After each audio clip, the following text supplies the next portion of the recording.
manipulations of their own biased meds and medias and methods. They are not ever to be considered or quoted as trusted sources, or even taken remotely seriously academically, since they are in fact shoddy liars, hypocrites, and bad plagiarists at best of much more advanced sciences and knowledge in general from forgotten civilizations, which they obviously couldn't properly keep up with without some form of greedy interest in watering them down with poisons, quite literally and metaphorically, skewing or slanting statistics and results with horrors, or covering them up in opposite senses and profiting off of innocent citizens' miseries and suffering endlessly, like forcing gassed up denizens to restrict their trachea and breathing by wearing masks that are deceiving them from believing that they're masks from diseases like injections that don't actually protect you, and needles that are ghastly and infecting you with the very sickness and plagues they claim to protect you with. The point is not that masks don't protect you from spit, it's a lot more complex. It's about the interconnected facts that those masks are mostly slave labor synthetic fabrics made as throwaways that obviously restrict airflow and thus clearly can't benefit anyone in protecting them from a virus that causes breathing problems.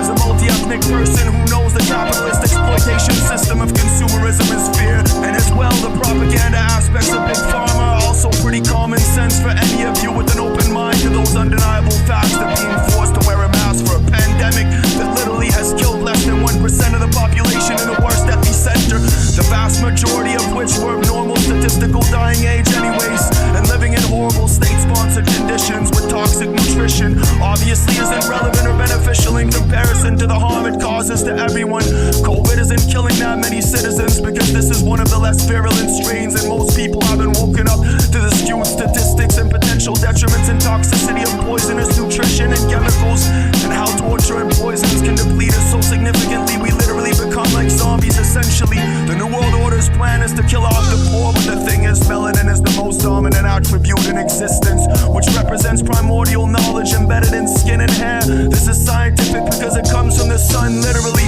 which is hydrogen based, or born from water in Greek etymology, and is also the primordial element that created life as African civilization and Asiatic, indigenous, and aboriginal. Hence the concept of embodied divinity as sun worship like Ra, Horus, or Yeshua. Point being, the people the rich want to slaughter are always protected regardless of conditions to harm